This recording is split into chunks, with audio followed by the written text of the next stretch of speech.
अस्सलाम वालेकुम। आज मैं बात अपनी एक वाक़ये से शुरू करूँगा। एक नौजवान आलिम के पास आया, वो बुज़ुर्ग भी थे। उस नौजवान ने कहा कि मुझे अल्लाह ने कुछ भी नहीं दिया है, मैं बहुत मजबूर हूँ, गरीब हूँ, घर में खाने को नहीं है, आप मेरी मदद फरमाएं। उस आलिम ने कहा, उस बुज़ुर्ग ने कहा कि तुम एक काम करो, ये अपना 2 हाथ है ना, एक हाथ मुझे दे दो और बदले में मुझसे 10,000 दिरहम ले लो। नौजवान ने कहा कि ये क्या बात आप कर रहे हैं।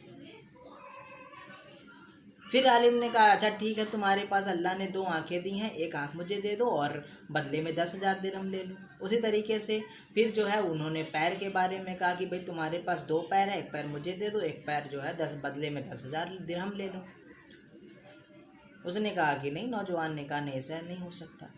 आलिम ने कहा, उस बुज़ुर्ग ने कहा कि भाई 30,000 दिरहम 10,000 करके 30,000 दिरहम की जो है मालियत का सामान तो मैंने तुझे बता दिया और तू कहता अल्लाह ने तुझे कुछ भी नहीं दिया, मांगने को आ गया। मतलब आलिम उसे ये समझाना चाह रहे थे, वो बुज़ुर्ग उसे ये समझाना चाह रहे थे कि ये मत कहो कि अल्लाह ने तुम्हें कुछ नहीं दिया, अल्लाह ने तो इतनी कीमती से तुम्हें दी हुई हैं और तुम भीख मांग रहे हो। अरे भाई, ताकत है तो निकल करके जो है ताकत को दिखाओ और उससे रोजी कमाओ। हमारे यहाँ क्या होता है जो है, मतलब आए दिन जो लोग ये वीडियो देखेंगे वो इस बात से इत्तेफाक करेंगे कि आए दिन ऐसा होता है कि कोई ना कोई हट्ठा कट्टा, मतलब हम देखते हैं जिसे ठीक ठाक होता है बदन का, वो आकर के अल्लाह के नाम पे मांग रहा और लोग उसे दे रहे होते हैं तब तो वो मांग रहा है।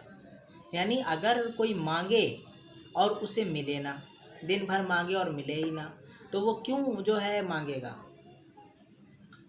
और जब मिलता है तो फिर वो सोचता है कि अरे यार, ना मेहनत करनी पड़ रही, ना पसीने गिराने पड़ रहे, ना जो है रोज़ रोज़ काम ढूंढना पड़ रहा, इतने आराम से निकलो, 4 दुआरी मांगो, अल्लाह के नाम पे मिल जाता है आराम से। यानी बहुत से ऐसे फ़कीर होंगे जो इतना मांग मांग के रख लेते हैं कि उनकी नस्लें खाती हैं। मैं एक वाक़या अपनी लाइफ का मैं आपको बता दूं कि एक बार मैं एक सुनार की दुकान पे गया था। मेरे घर के भी लोग थे, वो थोड़ा कैलकुलेशन करने के लिए था, वो सोना 1 ग्राम का 10 ग्राम इतना है तो 5 ग्राम 6 ग्राम इसी तरीके से कैलकुलेशन करना था। मैं जब वहाँ गया तो थोड़ी देर हम लोग बैठे, उस तरीके से मोल भाव शुरू हुआ। तो वहाँ पर एक फ़कीर आया। जब वो फ़कीर आया तो उसने अल्लाह के नाम पे मांगा। इस सुनार ने अपने जो है गले से 2 रुपया उठाया और उसे दे दिया, चला गया। थोड़ी देर के बाद इत्तेफाक उसी दुकान पे एक दूसरा शख्स आया और वो उस दुकानदार जो सुनार के जो आया, वो दुकानदार सुनार के पास आया। उस सुनार के मजहब वाला था, धर्म वाला था। उसको उस सुनार ने नहीं दिया और ये कहा कि जाओ आगे बढ़ो। मुझे यह वाक़या, मतलब चूँकि मैं खुद इस वाक़ये का सबसे बड़ा आई विटनेस हूँ, गवाह हूँ, मैंने उससे पूछा कि ये क्या बात हुई, दूसरे मज़हब का आया तो आपने उठा के पैसे दे दिए, लेकिन वो तो आपके ही अपने मज़हब का था, वो तो आपके ही जो है उनके जो आपके जिनकी आप परस्तिश करते हैं उसी नाम से मांग रहा था, फिर आपने क्यों नहीं दिया। उसने कहा, उस सुनार ने कहा, उसकी बातें आज भी मेरे कानों में मतलब गूंजती हैं। उसने कहा कि अगर मैं इसको दूँ ना तो ये ऐसे ही पाएगा, दुआरी दुआरी जाएगा और फिर मेहनत नहीं करेगा। यानी ये इस तरीके से भिखमंगा हो जाएगा, भीख मांगेगा और फिर जो है जब भीख मिलने लगेगी तो मेहनत काहे को करने का जाएगा भाई।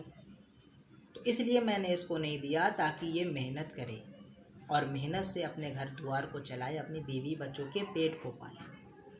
तो आप देखें, अगर आप अपनी पूरी ज़िंदगी देख लें तो आप पाएंगे कि मतलब जो दुआरी पे मांगने वाले आते हैं वो जो है बल्कि 95% अल्लाह के नाम पे ही मांगते हैं।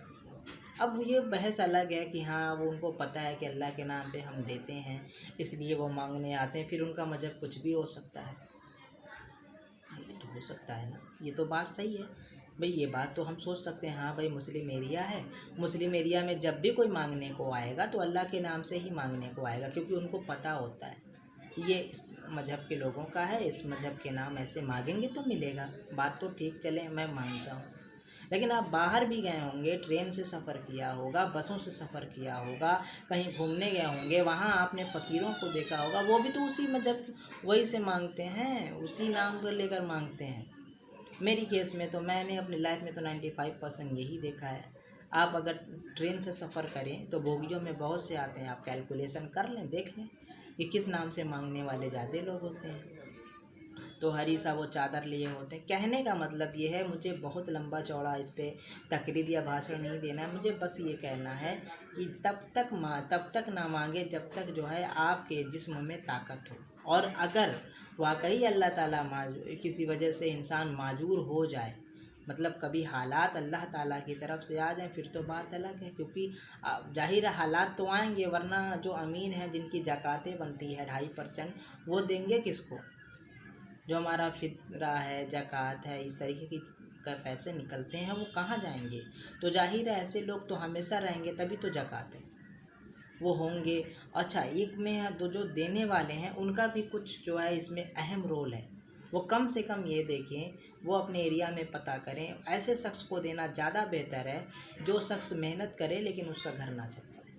मेहनत तो बहुत करे ईमानदारी से, उसके बावजूद उसका घर ना चल पाए, तो ऐसे लोगों की मदद करना मेरे ख्याल से बेहतर है, बजाय इसके कि जो है हैबिचुअल हो जाते हैं, आदती हो जाते हैं, जो समझ लीजिए प्रैक्टिसिंग में होते हैं, उनको मांगना। जिनके हाथ फैले होते हैं, मैं अक्सर ये बात कहता हूँ कि जिनके हाथ फैले होते हैं उनके जेबी भारी और पेट भरे होते हैं।